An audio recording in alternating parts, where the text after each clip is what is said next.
E agora a gente segue de tragédia para tragédia. Felizmente, nesse caso, a gente tem uma notícia que não é tão ruim assim, que foi o cessar-fogo, mas eu já chamo logo o João Coates, que é historiador e colaborador do Instituto Brasil-Israel, para falar com a gente. João, muitíssimo obrigado por estar aqui nesse último Mapa Mundi do ano. Bem-vindo. Oi, Sérgio. Obrigado pelo convite. Prazer estar aqui. João, eu vou fazer a primeira pergunta para você, a mesma que eu fiz para o Jared, que falava com a gente lá de Kiev, que é a seguinte: você vai começar 2026 de forma mais otimista ou pessimista do que você começou esse ano de 2025? Olha, por incrível que pareça, eu acho que eu começo de uma forma muito parecida, porque se a gente for puxar para trás, né, para o início do ano de 2025, a gente também estava na expectativa de um cessar-fogo, e um cessar-fogo que prometia ser total, né, terminar a guerra, que foi um cessar-fogo ainda costurado por profissionais, né, por funcionários do governo Biden, mas sob a influência já do governo Trump reeleito, né, que ainda não tinha tomado posse. E ele entrou em vigor, se não me engano, na terceira semana de janeiro e durou 2 meses. E ali a sensação e a promessa também dos interlocutores é que ele ia prosperar.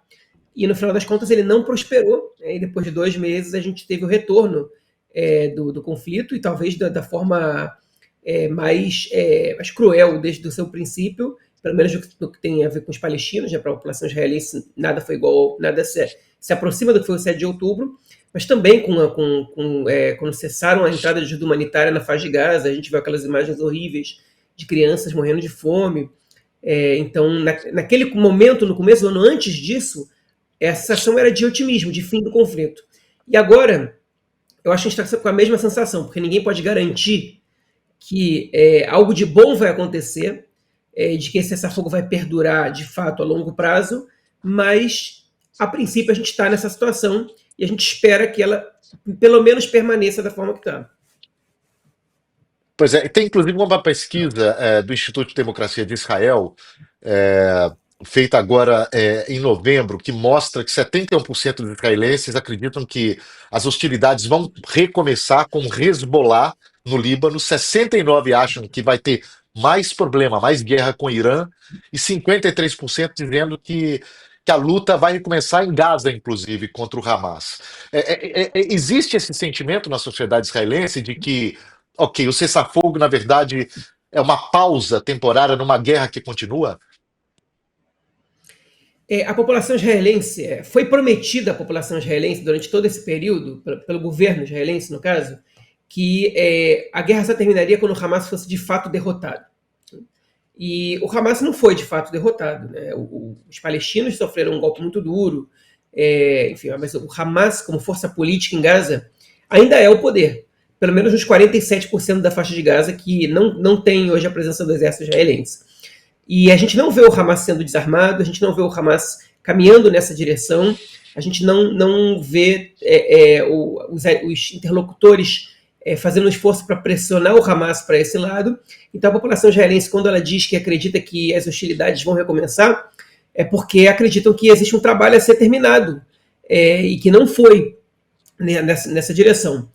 Eu particularmente não concordo, eu acho que há uma falta de vontade de potências que garantiram esse cessar-fogo no retorno das hostilidades. Então, nesse sentido, eu acho que isso não vai acontecer. Como eu também acho difícil de a gente rever um confronto entre Israel e o Hezbollah no curto ou no médio prazo.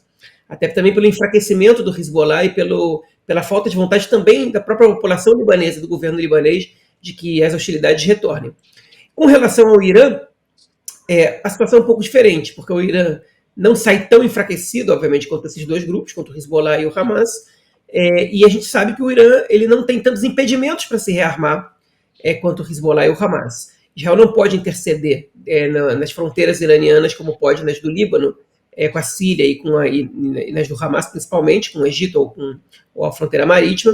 Então, com o Irã, a gente sabe que é uma questão de tempo, embora ninguém acredite que isso vai ser a curto prazo. mas a menos que o cenário global, o cenário do Oriente Médio político, não se altere de forma determinante, a gente deve ver uma retomada do conflito entre Israel e Irã a médio e longo prazo.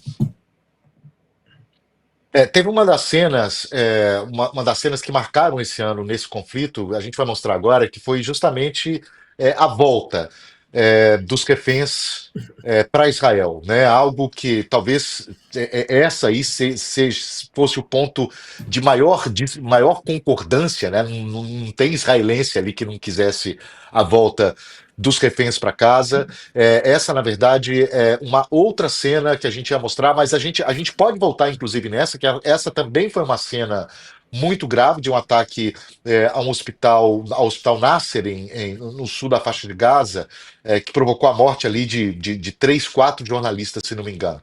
Mas vamos ver essa cena, então, e depois eu volto com a questão dos reféns, que essa cena, inclusive, bate com um dado que a gente traz aqui, que é um dado do Repórteres Sem Fronteiras, que mostra que 67 jornalistas foram mortos em 2025, 47 deles na faixa de Gaza.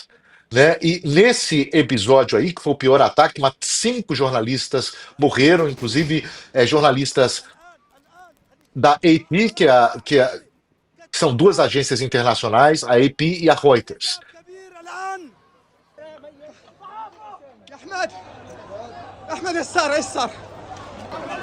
Aí ele mostra o colete e o microfone dos jornalistas. Nos primeiros dias, o governo israelense alegou que aquele era um posto de observação do Hamas, e depois, meses depois, o próprio primeiro-ministro Benjamin Netanyahu disse que esse foi um trágico acidente, que terminou aí com a morte de 5 jornalistas, dos 47 que morreram em Gaza em 2025. O que me leva para essa pergunta, João, para a próxima pergunta.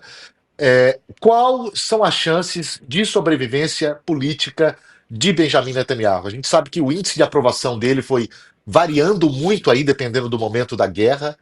Nesse momento, qual é o humor dos israelenses com o premier Netanyahu? Ele sobrevive? Sobrevive? Ele entra em 2026 mais forte ou mais fraco? Ele entra mais forte do que ele estava em 2025, sem dúvidas, justamente porque ele trouxe de volta os sequestrados israelenses e ele tem uma parceria que o fortalece internamente com o presidente norte-americano Donald Trump, que lhe dá uma posição confortável perante a sua base e também para parte da população israelense que não necessariamente compõe a base do governo. O Netanyahu nunca recuperou a popularidade diante das eleições de 2022. Ele, inclusive, já em janeiro, fevereiro de 2023, a popularidade do Netanyahu já estava em baixa por conta da reforma judicial, que é tida por muitos aqui como uma tentativa de cerceamento da democracia israelense. E ele, naquele momento, essa popularidade caiu. Após o 7 de outubro, ela despencou e ele conseguiu recuperar parte dessa popularidade com o passar do tempo. E o retorno dos sequestrados, em troca de um cessar-fogo que não é finalizado, ou seja, o Hamas, ainda que não tenha sido derrotado, ele ainda está, em tese, sob a mira das armas israelenses. Israel ainda controla 53% da faixa de Gaza e não está disposto a se retirar dali enquanto o Hamas não seja desarmado. Pelo menos esse é o discurso, esse é o que se diz publicamente. Fortalece a posição do Netanyahu como alguém que trouxe de volta os sequestrados e sem se render ao Hamas, sem dar a vitória ao Hamas, militar, pelo menos. Mas isso não foi suficiente para que ele recuperasse toda a sua popularidade. E as pesquisas, elas variam muito aqui em Israel nesse momento. A gente tem emissoras, a gente tem institutos de pesquisa que apontam para o empate entre a oposição e a coalizão atuais, né? Ou seja, nenhum dos dois grupos conseguiria formar o governo, o que favorece o Netanyahu, porque ele se perpetua no poder até que sejam convocadas novas eleições, e algumas pesquisas que apontam para uma vitória da oposição, mas por uma margem muito pequena, ou seja, vai ser voto a voto que isso vai ser decidido, pelo menos se as eleições fossem hoje, assim seria, e não existe cenário no qual o governo Netanyahu atual alcançaria uma maioria do parlamento, que lhe daria uma possibilidade de formar o governo de forma direta. Então, ele está entre um empate e uma derrota por muito pouco, o que é um cenário que para ele não chega a ser ruim.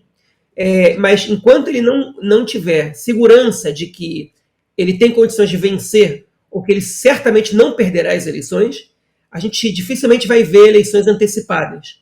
Inclusive, o governo, nesse momento, está trabalhando pela aprovação do orçamento, algo que não acontece em Israel há mais de 20 anos, que um orçamento em ano eleitoral é aprovado, porque o orçamento, caso ele não seja aprovado, o governo automaticamente cai. Então, geralmente, os governos, para não aprovarem orçamentos comprometedores em ano eleitoral, eles optam por cair justamente por não aprovar o orçamento, ou não, nem sequer levá-lo à votação. E o governo atual, ainda que seja um ano complicado do ponto de vista financeiro, porque Israel ainda paga dívidas da guerra, apresentou uma proposta de orçamento que tem um déficit de quase 3%, mesmo assim, para ganhar alguns meses de sobrevida e tentar recuperar um pouco mais de popularidade até as eleições que, no mais tardar possível, serão realizadas em outubro. Outubro de 2026. Agora sim, vamos ver as imagens, algumas imagens que são muito simbólicas desse ano, que são as imagens da libertação dos reféns. Aí as cenas, o João comentou isso, o Hamas, as imagens mostram claramente que o Hamas não é um grupo derrotado, muito pelo contrário, ali tentou demonstrar força durante a libertação dos reféns, inclusive.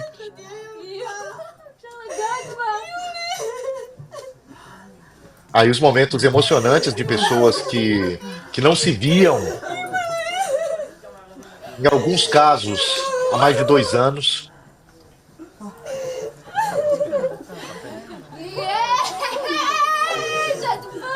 E a minha pergunta, João, é um momento muitíssimo emocionante, muito importante para os israelenses, mesmo para aqueles que não têm parentes diretos entre os sequestrados.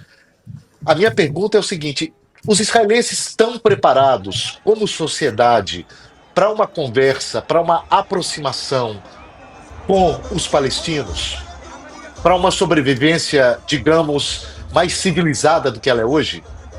Tem clima para isso? Sim, tem clima para isso. Uma convivência mais civilizada, sem dúvida. Não é sob o comando do atual governo, que além de prolongar o confronto em Gaza, sabendo que isso acarretaria nas mortes de centenas ou de milhares de palestinos, ainda não coíbe, na verdade as denúncias são de que inclusive respalda a violência de colonos radicais, que a gente também pode chamar de terroristas, contra populações palestinas da Cisjordânia. Sob esse atual governo, é impossível que haja uma convivência minimamente harmoniosa entre Israel e os palestinos. Mas um novo governo, ainda que eu acho que a gente não vai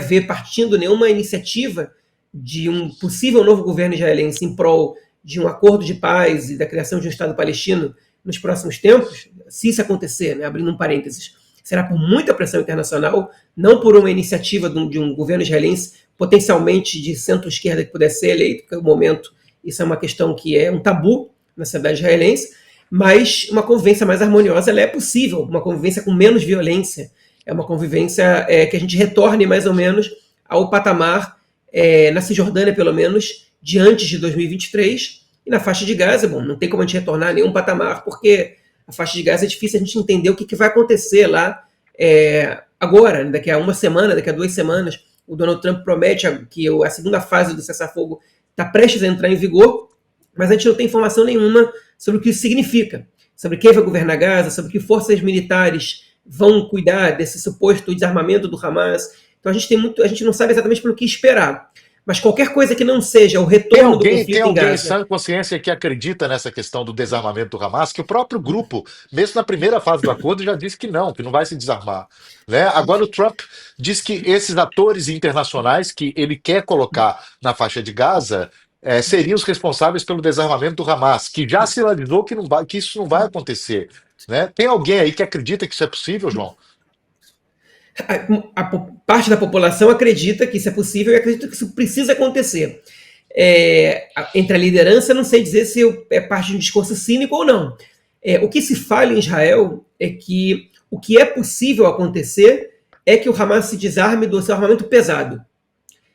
Por exemplo, foguetes, mísseis RPG, que são os mísseis antitanques, e que entregue alguns túneis, mas não o armamento leve, que são as metralhadoras, as pistolas, esse tipo de coisa. Até porque o Hamas, caso se desfaça do seu armamento leve, eles não só perdem o controle dentro da faixa de Gaza, como alguns membros do Hamas em determinadas regiões onde o grupo não é popular, eles correm perigo de vida.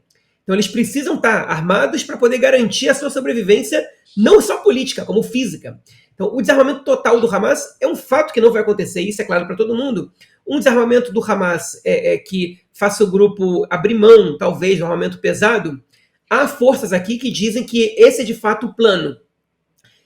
Mas eu custo muito acreditar que o Hamas vai concordar com isso, com qualquer coisa semelhante a isso, justamente porque é difícil a gente imaginar um retorno ao que a gente via acontecendo antes. Eu acho que o cenário mais provável, e eu vou tentar fazer aqui tentar traçar um cenário, apesar de que o futuro a gente não conhece, é que Israel siga ocupando esse 53% da faixa de Gaza a longo prazo, ou seja, por um período indeterminado, e a reconstrução da faixa de Gaza vai começar por esses 53% e não pelos 47% onde o Hamas controla. Justamente para enviar um recado, né, para a população palestina, que sob o comando do Hamas, nada vai ser reconstruído. O problema é que 98% da população palestina vivem nos 47%, hoje em Gaza, né, sobrevivem nos 47% do território controlado pelo Hamas. Ou seja, quem vai fazer o usufruto dessa reconstrução de Gaza? A população palestina vai realmente entender o que isso significa, e Israel vai ter alguma garantia que Israel não vai enviar colonos para esses 53% da faixa de Gaza a um período de médio prazo, quando essa região for realmente reconstruída. Eu acho que essa é uma espécie de ameaça que vai ser feita ao Hamas. A reconstrução vai começar aqui, se vocês não entregarem as armas, isso vai virar território judaico, com a esperança de que o Hamas ceda. E aí a gente pode ver um acordo falso acontecer, né? Um acordo enganoso, que é o Hamas fingindo que abre mão de determinadas armas, Israel fazendo vista grossa, ou Israel insistindo, justamente porque o objetivo do atual governo, se ele se mantém, pelo menos nessa medida, é realmente colonizar a faixa de Gaza. Mas aí é um futuro que a gente desconhece, né? Esse é o cenário que eu vejo mais provável, porque eu não consigo visualizar nem o Hamas aceitando o desarmamento e nem Israel aceitando se retirar da faixa de Gaza antes que o Hamas se desarme. Ou seja, muitos pontos de interrogação nessa história, né? Antes da gente terminar, você sabe, o João sabe muito sobre o Oriente Médio. Ele acabou de preparar um guia sobre sionismo que está no site, está disponível no site do Instituto Brasil Israel, para quem quiser conhecer um pouco mais sobre o que é sionismo, o que é o sionismo, origens.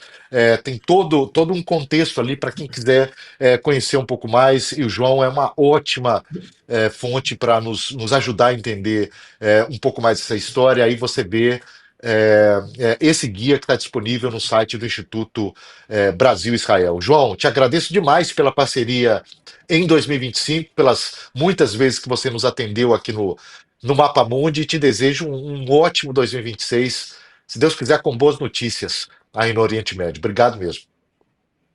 Obrigado, Sérgio. Obrigado por divulgar o guia. Um produto, eu fui parte da equipe de produção do Instituto Brasil Israel. Está disponível de forma gratuita. Enfim, espero que a gente participe falando de coisas boas nos próximos anos, porque nosso contato aconteceu justamente por conta de notícias ruins, né? Mas enfim, quem sabe a gente Exato. tem um cenário um pouco mais positivo ao futuro. Exatamente. Obrigado, João. Obrigado, João. Boa sorte para todo mundo em Israel e na Palestina nesse ano de 2026, que começa daqui a pouco.